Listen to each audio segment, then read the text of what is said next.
കണ്ണൂരിൽ നിന്നൊരു വാർത്ത വരുന്നുണ്ട്. കണ്ണൂർ സെൻട്രൽ ജയിലിലേക്ക് ഫോൺ എറിഞ്ഞു കൊടുക്കുന്നതിനിടെ ഒരാൾ പിടിയിൽ.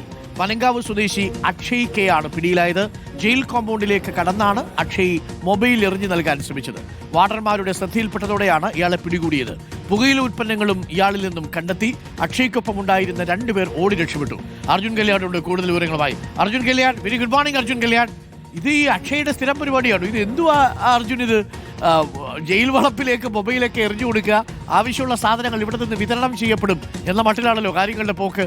അതും പുകയില ഉൽപ്പന്നങ്ങളൊക്കെ ഉണ്ടായിരുന്നു. ചുമ്മാതാണോ കണ്ണൂരിലേക്ക് ചില സാധനങ്ങൾ ജയിലിനുള്ളിലേക്ക് വരുന്നത്? ഒഡിസുനിക്കൊക്കെ സ്ഥിരം വിതരണം ചെയ്തുകൊണ്ടിരുന്നത് ഈ അക്ഷയ് ആൻഡ് ടീമാണോ? Good morning. Doctor Arunkumar, Kannur central ജയിലിൽ കഴിഞ്ഞ കുറേ നാളുകളായി ഇത്തരം മൊബൈൽ ഫോണുകളൊക്കെ പിടികൂടുന്ന വാർത്തകളുണ്ടായിരുന്നു. എന്നാൽ ഈ മൊബൈൽ ഫോൺ എങ്ങനെയാണ് ഇവർക്ക് എത്തിച്ച് നൽകുന്നത്, അല്ലെങ്കിൽ ആരാണ് ഈ മൊബൈലുകളൊക്കെ എത്തിച്ച് ഈ തടവുകാർക്ക് നൽകുന്നതെന്നുള്ള ആശങ്ക, അന്വേഷണമൊക്കെ പോലീസിൻ്റെ ഭാഗത്തുനിന്നുണ്ടായിരുന്നു. അതിനിടയിലാണ് ഇന്നലെ വൈകുന്നേരത്തോടുകൂടി പനങ്കാവ് സ്വദേശിയായിട്ടുള്ള അക്ഷയെ അവിടെയുള്ള ജയിൽ വാർഡന്റെ ശ്രദ്ധയിൽപ്പെട്ടതോടുകൂടി പിടികൂടുന്നത്. ഇത് ഏതെങ്കിലും ഒരു മുൻവശത്തു കൂടിയോ അല്ലെങ്കിൽ ജയിൽ കോമ്പൗണ്ടിന്റെ ഏതെങ്കിലും ആളുകൾ കാണുന്ന ഭാഗത്തോടു കൂടിയല്ല കടന്നു വരുന്നത്. സ്പെഷ്യൽ സബ് ജയിലിൻ്റെ പുറകുവശത്തായി, അതിൻ്റെ ഒരു വശത്തായി ഒരു ഔഷധത്തോട്ടമൊക്കെ നിൽക്കുന്ന ഭാഗമുണ്ട്. അതിന് നേരെ, അതായത് കോമ്പൗണ്ടിൻ്റെ മറുഭാഗത്ത് വിശാലമായ രീതിയിലുള്ള ഒരു പറമ്പാണ്. അപ്പോൾ അതുവഴി കടന്ന് ഈ സബ് ജയിലിൻ്റെ ഭാഗത്തൂടെ കടന്നു വന്നതിന് ശേഷം സെൻട്രൽ ജയിലിൻ്റെ മതിലിലേക്ക് എത്തി ഈ മൊബൈലുകളും അല്ലെങ്കിൽ എന്താണോ അകത്തേക്ക് എത്തിക്കേണ്ടത് അത് അകത്തേക്ക് എറിഞ്ഞതിന് ശേഷം അതുവഴി തന്നെ ഈ പറയുന്ന ആൾക്കാരൊക്കെ മടങ്ങുന്നു എന്നുള്ളതാണ് കണ്ടെത്തിയിട്ടുള്ളത്. ഈ അക്ഷയോടൊപ്പം തന്നെ മറ്റ് 2 പേരും ഉണ്ടായിരുന്നു. എന്നാൽ വാർഡൻ ഇവരെ ശ്രദ്ധിക്കുന്നത്, അല്ലെങ്കിൽ ശ്രദ്ധയിൽപ്പെട്ട് പിടികൂടാൻ വേണ്ടി എത്തുന്നതിന് മുന്നോടിയായി തന്നെ മറ്റ് 2 പേർ ഓടി രക്ഷപ്പെടുകയാണ് ഉണ്ടായത് എന്നുള്ളതാണ് മനസ്സിലാക്കുന്നത്.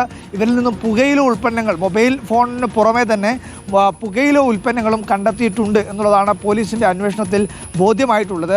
എന്തായാലും ഈ സംഭവങ്ങളിൽ ഒരാളെ പിടികൂടി എന്നത് വളരെ നിർണായകമായിട്ടുള്ള കാര്യമാണ്. കാരണം ഈ മൊബൈലുകൾ എത്തിച്ചു നൽകുന്നത് അല്ലെങ്കിൽ ആരാണ് ഇതിൻ്റെ പിന്നിലുള്ളത് എന്നുള്ള ഒരു ആശങ്ക, അന്വേഷണമൊക്കെ പോലീസ് നടക്കുന്നതിനിടയിലാണ് ആ സംഘത്തിൽപ്പെട്ട ഒരാളെ ഇപ്പോൾ പോലീസ് പിടികൂടിയിരിക്കുന്നത്. ഇവരോടൊപ്പം മറ്റ് 2 പേരും ഉണ്ടായിരുന്നു എന്നുള്ള കാര്യമാണ് മനസ്സിലാക്കാൻ വേണ്ടി കഴിയുന്നത്. അപ്പോൾ സ്വാഭാവികമായും അക്ഷയെ ചോദ്യം ചെയ്യൽ ഉൾപ്പെടെയുള്ള നടപടികളിലേക്ക് കടക്കുമ്പോൾ കൂടെയുണ്ടായിരുന്നത് ആരാണ് എന്നുള്ള കാര്യം പോലീസിന് വളരെ എളുപ്പത്തിൽ തന്നെ മനസ്സിലാക്കാൻ വേണ്ടി കഴിയുമെന്നുള്ളതാണ് പ്രതീക്ഷിക്കുന്നത്.